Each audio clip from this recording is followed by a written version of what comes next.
Iran ಮೇಲೆ Israel America ನಡೆಸ್ತಾ ಇರುವ ಘೋರ ಯುದ್ಧ 7ನೇ ದಿನಕ್ಕೆ ಕಾಲಿಟ್ಟಿದೆ. ನಿನ್ನೆಯಷ್ಟೇ ಇರಾನ್ಗೆ ನ್ಯೂಕ್ಲಿಯರ್ ದಾಳಿ ಎಚ್ಚರಿಕೆ ಕೊಟ್ಟಿದ್ದ ಅಮೆರಿಕಾಗೆ ಇರಾನ್ ದೊಡ್ಡ ಬೆದರಿಕೆ ಹಾಕಿದೆ. ಇನ್ನೊಂದು ಕಡೆ ಸಾವು ನೋವುಗಳ ಸಂಖ್ಯೆಯನ್ನು ಮಿತಿ ಮೀರ್ತಾ ಇದ್ದು ಜಾಗತಿಕ ಮಾರುಕಟ್ಟೆಯಲ್ಲಿ ತೈಲ ಬೆಲೆಯೂ ಏರಿಕೆಯಾಗಿದೆ. ಆದರೆ ಭಾರತಕ್ಕೆ ಯಾವುದೇ ಸಮಸ್ಯೆ ಮಾಡಲ್ಲ ಅಂತ ಅಮೆರಿಕ, ಇರಾನ್ ಕೂಡ ಹೇಳಿದೆ.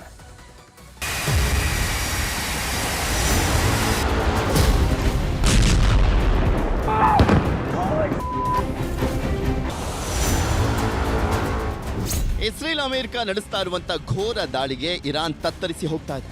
ಆದ್ರೂ ಪ್ರತಿ ದಾಳಿ ನಿಲ್ಲಿಸದ ಇರಾನ್ ಸೇನೆ ಹೊಸ ಕ್ಷಿಪಣಿಗಳನ್ನ ಉಡಾಯಿಸ್ತಾ ಇದೆ. ಹಗಲು ರಾತ್ರಿ ಅಂತಲೂ ಕೂಡ ನೋಡದೆ ಬೀಳ್ತಾ ಇರುವಂತ ಬಾಂಬ್ಗಳು ಮಿಂಚು ಸಿಡಿಲು ಬಡಿದಂತೆ ಬಡಿತಾ ಇದಾವೆ. ಸ್ಫೋಟಗಳಾಗ್ತಾ ಇದೆ. ಬೆಂಕಿಯ ಕೆನ್ನಾಲಿಗೆಯಲ್ಲಿ ಕಟ್ಟಡಗಳು, ನಗರಗಳು ಸರ್ವನಾಶ ಆಗ್ತಿವೆ.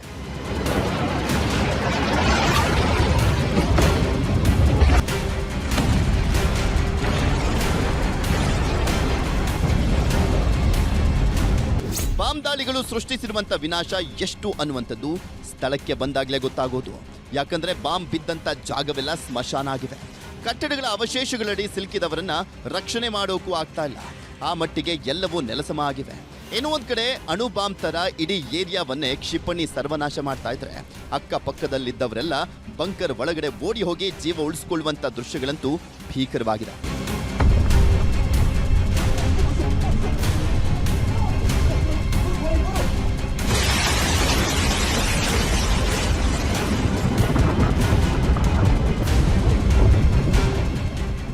ಸತತ 7 ದಿನಗಳಿಂದಲೂ ಕೂಡ ಇಸ್ರೇಲ್ನ ಟೆಲ್ ಅವೀವ್ ನಗರ, ಇರಾನ್ನ ಟೆಹ್ರಾನ್ ನಗರ, ಅಬುದಾಬಿ, ಬಹ್ರೇನ್, ಕುವೈತ್, ಕತಾರ್ನಲ್ಲೂ ಕೂಡ ಆಗ್ತಾ ಇರುವಂತಹ ದಾಳಿಗಳಿಗೆ ಜನ ಕ್ಷಣವೂ ಸತ್ತು ಬದುಕ್ತಾ ಇದ್ದಾರೆ.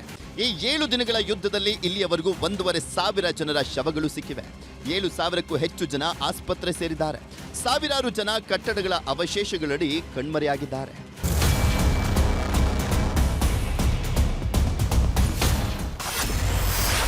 ನ್ಯೂಕ್ಲಿಯರ್ ಎಚ್ಚರಿಕೆ ಬೆನ್ನಲ್ಲೇ 9/11 ದಾಳಿ ಭಯ.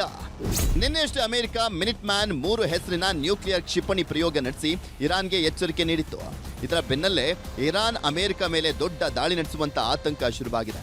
ಅದರಲ್ಲೂ 9/11ರ ಮಾದರಿಯಲ್ಲೇ ಅಮೆರಿಕ ಅಧ್ಯಕ್ಷ ಟ್ರಂಪ್ ಒಡೆತನದ ಟ್ರಂಪ್ ಟವರ್ಗಳನ್ನು ಸ್ಫೋಟಿಸುವಂತ ಆತಂಕ ಶುರುವಾಗಿದೆ. ಹಾಗಾಗಿನೇ ಟ್ರಂಪ್ ಟವರ್ಗೆ ಬಾಂಬ್ ನಿಷ್ಕ್ರಿಯ ದಳವನ್ನ ನಿಯೋಜನೆ ಮಾಡಲಾಗಿದೆ.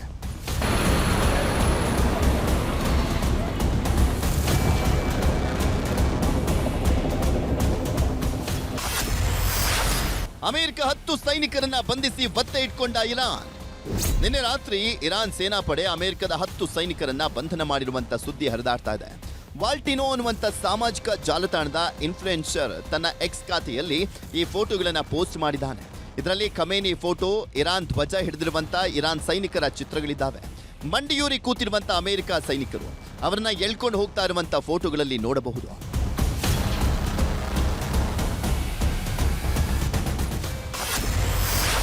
ಖಮೇನಿ ಹತ್ಯೆಯ ವಿಡಿಯೋ ಬಿಟ್ಟ ಇಸ್ರೇಲ್ ಸೇನಾಪಡೆ ತನ್ನ ಸೋಷಿಯಲ್ ಮೀಡಿಯಾದಲ್ಲಿ ಖಮೇನಿ ಹತ್ಯೆ ದಿನ ಹಾಕಿದಂತ ಬಾಂಬ್ಗಳ ವಿಡಿಯೋವನ್ನ ಹಂಚಿಕೊಂಡಿದೆ.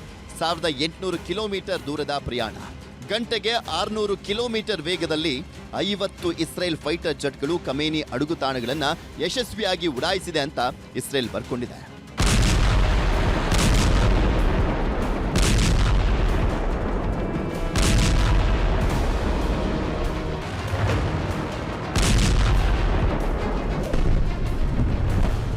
ಇದಿಷ್ಟು ಯುದ್ಧದ ಕಥೆಯಾದ್ರೆ ಯುದ್ಧದ ಕಾರ್ಮೋಡ ಕಚ್ಚಾ ತೈಲ ಮಾರುಕಟ್ಟೆಯನ್ನ, ಷೇರು ಮಾರುಕಟ್ಟೆಯನ್ನ ಅಲ್ಲೋಲ ಕಲ್ಲೋಲ ಮಾಡಿದೆ.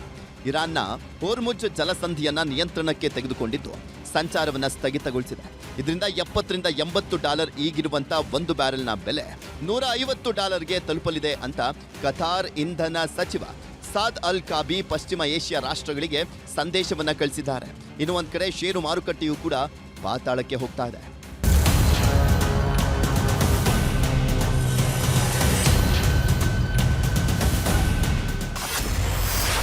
ಯುದ್ಧದ ಮಧ್ಯೆ ಭಾರತಕ್ಕೆ ಇರಾನ್ ಸ್ನೇಹ ಸಂದೇಶ. ಭಾರತಕ್ಕೆ ಪ್ರಮುಖವಾಗಿರುವಂತಹ ಹರ್ಮುಜ್ ಜಲಸಂಧಿ ಸ್ಥಗಿತವಾಗಿದೆ. ಭಾರತಕ್ಕೆ ಬರಬೇಕಾಗಿದ್ದಂತ ತೈಲ ಹಡಗುಗಳು ಅಲ್ಲೇ ನಿಂತಿವೆ. ಆದರೆ ಭಾರತಕ್ಕೆ ನಾವು ಸಮಸ್ಯೆ ಮಾಡಲ್ಲ ಅಂತ ಇರಾನ್ ಸಂದೇಶವನ್ನ ರವಾನಿಸಿದೆ. ಅಮೆರಿಕ, ಇಸ್ರೇಲ್, ಯುರೋಪ್ ಮತ್ತು ಅವುಗಳ ಪಾಶ್ಚಿಮಾತ್ಯ ಮಿತ್ರ ರಾಷ್ಟ್ರಗಳ ಹಡಗುಗಳಿಗೆ ಮಾತ್ರ ಹೋರ್ಮುಜ್ ಜಲಸಂಧಿ ಮುಚ್ಚಲಾಗಿದೆ. ಭಾರತದ ಪಾಲಿಗೆ ಯಾವಾಗಲೂ ಇರಾನ್ ಹಾರ್ಮುಜ್ ಜಲಮಾರ್ಗ ಮುಕ್ತವಾಗಿರುತ್ತೆ ಅಂತ ಇರಾನ್ ಹೇಳಿದೆ. ಹೀಗಾಗಿ ಭಾರತ ಕೊಲ್ಲಿ ಯುದ್ಧದ ಮಧ್ಯೆಯೂ ಕೂಡ ನಿರಾಳವಾಗಿದೆ. ಆದರೂ ಯುದ್ಧ ನಿಲ್ದಿದ್ರೆ ಇವತ್ತಲ್ಲ ನಾಳೆ ಭಾರತಕ್ಕೂ ತೈಲ ಪೂರೈಕೆ ಆತಂಕ ತಪ್ಪಿದ್ದಲ್ಲ.